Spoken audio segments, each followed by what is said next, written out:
What is up YouTube, Kevin Wolford123, and today we're going to be making a custom Gameboy DMG with a Mewtwo style. Okay, so I've set up some sort of really ghetto rig. I've got the mat. I'm not even going to try and explain it, it'll take too long. I'm going to recap this Game Boy because I thought, seeing as I'm doing all the other mods, I might as well recap it as well. Sorry about the creaky floor. Yeah, so this is the DMG, as I said, that I got from CEX Credit. It's not actually that bad condition. If you can see it in the light, you've got scratched at the screen there. Bit of dust under the lens, nothing special, but with a new protector on there and a clean up on the shell, it'll be alright. This shell will live on with someone else's board. Yeah, the front part will stay with it, and in the case, you know, we'll get rid of that together. As we don't need this whole front board, technically we don't need to recap it, but I thought, seeing as we're in here already, might as well do both. You know, at least I'll know it definitely works after that. But it's even got the little cover on the side, which doesn't seem to happen often. So let's crack it open.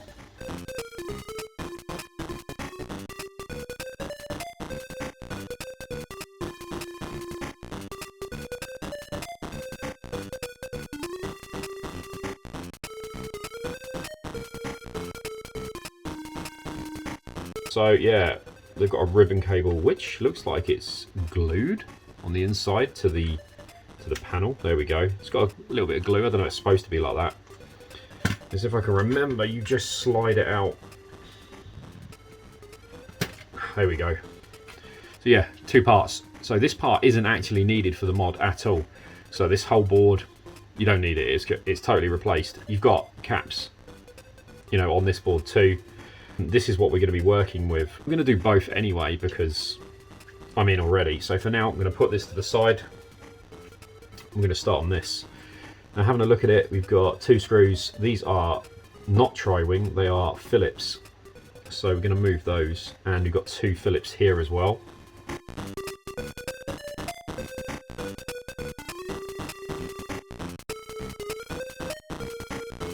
I assume that is it. I assume that's the only thing holding it in. So here you've got, that's your soundboard there for your audio jack. Here's your voltage regulator, I think it's called, like the power board. And this is your, actually, is that going to come out with that? We will see. It'll be gentle now because obviously you've got the two springs there that are going to be attached to it. There we go. It's all come out, nice. There we go. It's a lot of epoxy on there, covering up the chips because Nintendo don't want you copying stuff. So first of all, I just want to look at something. So on this case, that piece is going to fall out anyway.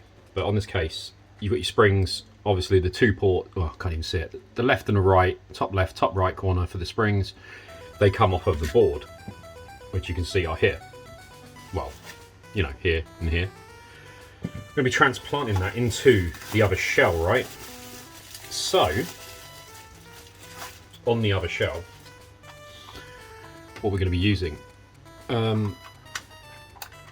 you see you've got springs already in here included. Now you don't need these, you only need this and this for the battery mod that's going to be going in, so I'm going to have to remove these. I want to remove these three for the battery mod, but yeah, there's little holes at the back, you can just pop them straight out, so you know, keep them, they're always handy. So yeah, I'm just pushing them at the back like that and then popping them out. Done. So just preparing that now, because it saves doing it at the end when you've closed it up and then you go, what an idiot, you forgot. It's going to be sitting in this like that, but we're going to have a few more upgrades first. So first of all, we're going to recap this board. What have we got on it? We've got 1, 2, 3 caps there, 4, 5, 6, 7, 8, 9, 10, 11 caps to do there. I'm going to start on this board, but what I'd like to do is actually get a pen and mark all the caps so that I know which ones I've done and which ones I haven't. So if they've all got a dot on the top, then I know that I haven't done them.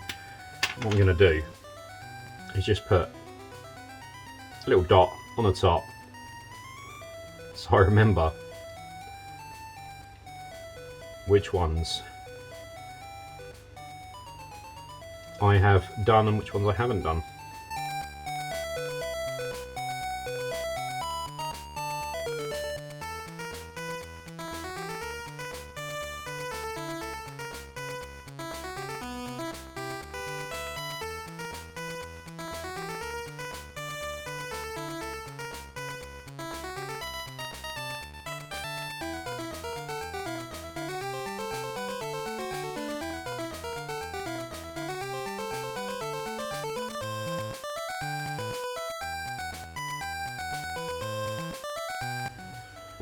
Now, if I was just doing the mod and not using the other part and not fully recapping the whole thing, then I would be done.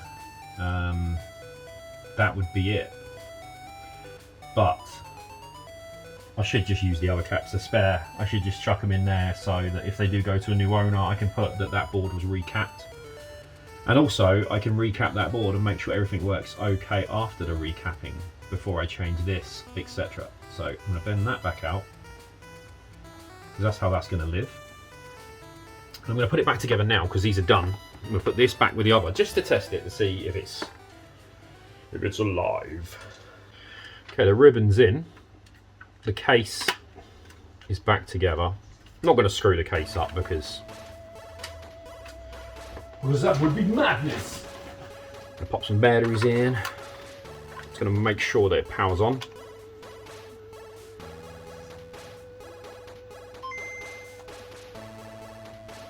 Okay.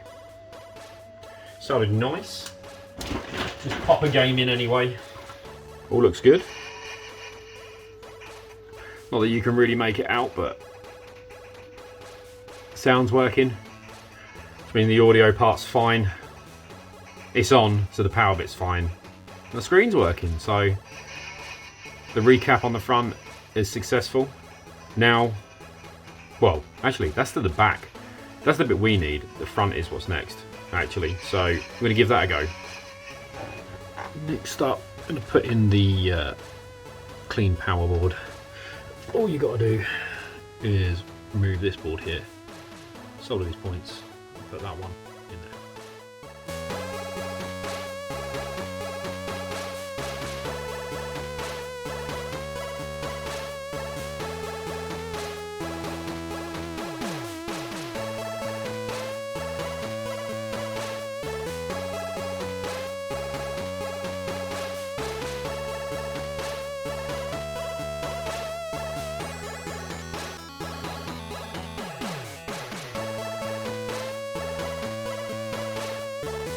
So, I'm going to work on the front bit. Don't need to do that, but we're going to do it anyway.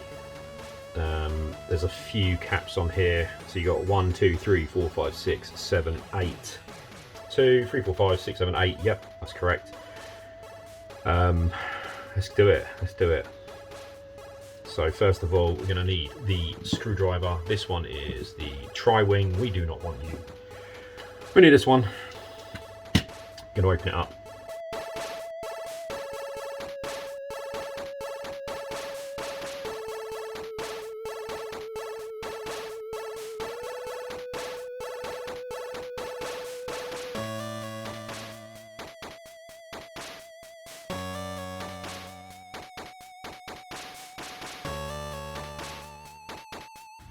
Okay, now that's in the new shell and screwed in place. The new power board's on there too. The headphone jack is in place. I'm going to add the, sorry about the marker pen on the fingers, I'm going to add the audio, tiny audio amp in place. And if I remember right, the instructions, it sort of like sticks here somewhere and then has to be soldered, so I'm going to do that. Sadly, it's getting dark. I'm going to do it and then film afterwards. It's going to be impossible to film. It's so small. I don't have the proper setup for it, so sorry about that. But yeah, I'm going to put that in and then show you a little video. Okay, so it's super dark in here, and yeah, I did get it done in the end. So this is recapped. The front of the other Game Boy is a pain in the ass to recap, honestly. Like if you're not doing this mod, don't recap the whole of the Game Boy. The front is a pain in the ass. The screen's in the way. It's got like a ribbon attached. It's just a pain in the ass, trust me. So this is done. The voltage regulator power board is in. The audio amp is in. It just needs a bit of a clean with some isopropyl to get rid of the the flux, and that's pretty much it. Then the speaker is running here. This has got like a couple of wires on it, so you've got to, what I did is I peeled back some of the like rubber that covers it up to protect it, then soldered the new wires on. Now I could have done it a bit neater. The reason it's a bit like this is because I soldered it on and then I had to flip the thing, but at the same time one of the wires was slightly too short, so I had to stack it over there, whereas ideally I'd have run it up here, run it across, but I was just lazy and I didn't move it again, and I should have just redone the wire, but it will stay there, it will stay like that, and it will be okay. That will close up well. used a little bit of double-sided tape just to hold it in place here. This is a ring that holds it in place on the other side, but obviously if you have to ever remove the case from the front, then it's going to be attached, and then you've got to try and rock it out. It's going to be a pain. So I thought double-sided tape, and it's strong stuff. Like, I mean, you could pick the Game Boy up with it. That will hold it. Apart from that, we just need the screen now. Once the screen's in and the buttons are all in, the screen's in, that's it, done. So on the next step, we'll see what happens. So another day, another part of the mod. So this was a pain in the ass to get the screen for. Now this has nothing to do with retrosix. They've got their own screens. I decided I wanted to get a slightly different screen for my model, so ordered it somewhere else. But Royal Mail just didn't want to deliver it. They kept making mistakes. They said they delivered it, but it was on the day it was in the hub, which it clearly wouldn't have been delivered like 1 minute after arriving at the hub. Ended up coming round, got it now finally. There's the screen. This is the V4 version of the screen. Now, I'm going to fit that. Now, I don't know how it fits. I haven't done it, so I need to look that up. So what's been done is the entire board has been recapped. The power board, obviously, as I said before, has been changed. The audio amp is installed, and then I added the speaker here, double-sided tape just to stick it in place. Now you can, as I said, you can take this, you can peel this bit off and stick it to the other side in here of this case, which is all well and good, but if you want to remove it, it's going to be the two things are joined, and I just thought if I stuck it this way, no problem, and that tape is strong, so it's going nowhere. I could have just cut that to size. I could have made it a bit neater, but it's tape. It's going in there, you're not going to see it. The other thing we've got to do is the battery mod. The battery's in here, comes in this shell, and I love the feel of this. I don't know what it is, retrosix, but this white shell kind of feels like almost like talcum powder. It's so nice to touch. I don't know what it is, so I don't know what you're using on it, but it feels good. But yeah, these ones don't feel the same. Anyway, I don't know what I'm about, talking bollocks. So yeah, while I was there anyway, as I recap that, for me, this is the leftovers. The screen glass on that was plastic before, not very good, scratched. So what I'm going to do is I'm not using the one here. I'm not using that one. So this one is going to live on this shell, and this shell and the yellow one are going to the same guy, my friend Jake. But I recapped this board anyway. The caps that go behind the ribbon, Jesus, like if you are recapping a Game Boy, like I don't know a way of recapping the back of behind this ribbon, because you've got like a ribbon here and a ribbon inside. You can't literally remove it unless you desolder everything. Now, I guess you can do that. What I chose to do was flip it over, cut the old capacitors off, leave some legs, and then solder the legs of the new cap to the old cap legs, which, you know, works. So I tested it all out, all fires up. The audio amp's working nice and loud, sounds incredible. Now let's get the screen in. Now I can't film this because I've got no way of mounting it here, so I'm just going to do it this way. But also there's going to be one more touch. So with the screen, this is the board. This isn't from retrosix, but it's pretty much the same sort of style. The you know, the quality control on it, you know, like you can see there's a chunk of solder like there, like that's, you know, just sitting. Is it just a spare chunk of solder? I assume it is. Yeah, it is. There's just a chunk of solder just sitting on the board. That's a bit, you know, that's a bit dodgy. Like if it comes off and it falls in the system, that's nothing to do with retrosix. That's, you know, where I got this from, somewhere else. Yeah, and then obviously you got like old flux that's here. Where this has got, I mean, hang on, like, I mean, look at that wire for the speaker. It's not even, is it even in? Like, is that even, like, they've soldered it to the back, like, very badly, whoever soldered that at the time. We're not going to be using that speaker, so that's coming off anyway, but I'm going to be changing that LED to a purple one, because the case is purple. I think it'll be quite good. But yeah, like, the stickiness, like, they didn't even clean the flux off. Like, look at the state of that. Messy. But again, this is all retrosix, perfect. This isn't from retrosix, this is from another company. So nothing to do with those. Yeah, they could have cleaned the board, the people who did it, but you know, that's just down to them, I guess. But that speaker's going. Let's get the screen installed and see what happens. Okay, screen's in place. The ribbon cable is an absolute pain in the ass to get in there. I'm kind of at that stage now where I wanted to change the LED, but obviously I want to make sure the screen works before I fit it all in. But I'm really dreading removing all of this again for the sake of the LED, but I feel like I want to do it, you know. I feel like that has to be done. That was the plan all along. Kind of got to go with it, right? So there's bits everywhere. I've taken it apart. Now, I'm not too sure whether the new rubbers that are on the new system, so if the new rubber, like that's the new one and that's the old style, I don't know if the new ones will feel better, but I don't know, they kind of feel like the OEM device with the OEM rubbers and buttons Feels a little bit more tactile than the other one, but what I'm going to do is I'm going to put the modern rubber in. It might just be that the rubber's old with the new buttons, and I'll see how that feels. But the A and B felt okay. The screen worked, everything was good. I'm going to change the LED now in this and make it purple instead of red.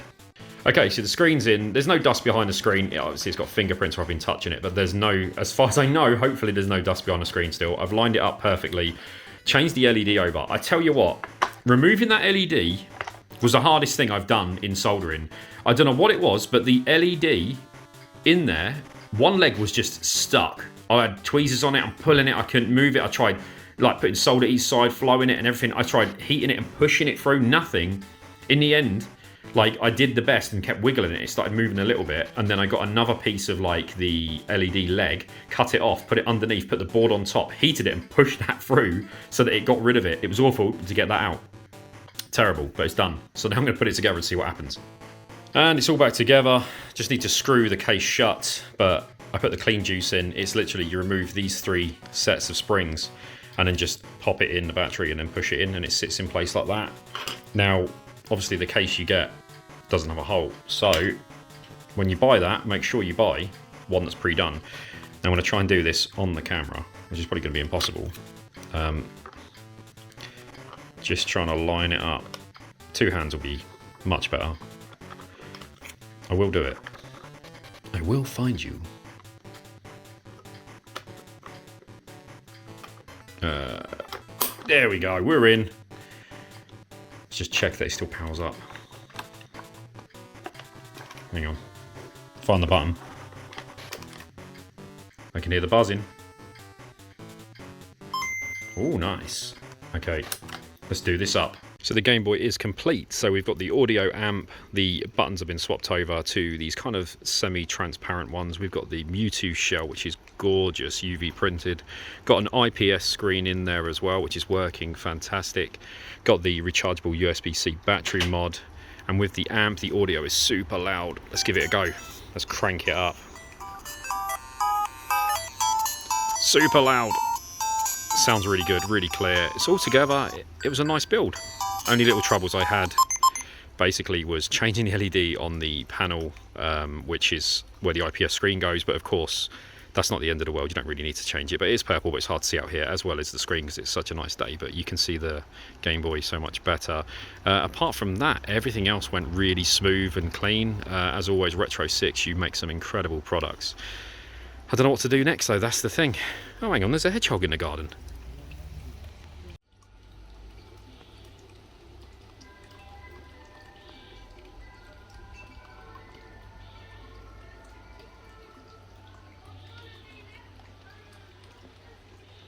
Three hours later. So as you know, I finished the Game Boy, but I've been playing with it. I've been testing it and stuff, but there's a big issue with the audio on the game.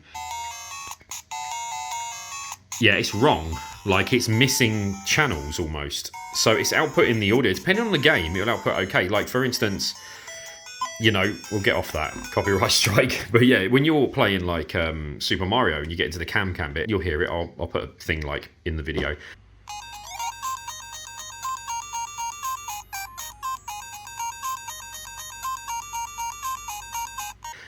Yeah, it's missing the other channels. It's missing a channel, so it's not playing properly. So it's missing a part of the rhythm. Yeah, so this has got to be opened again. And then we have it. Moved one wire across.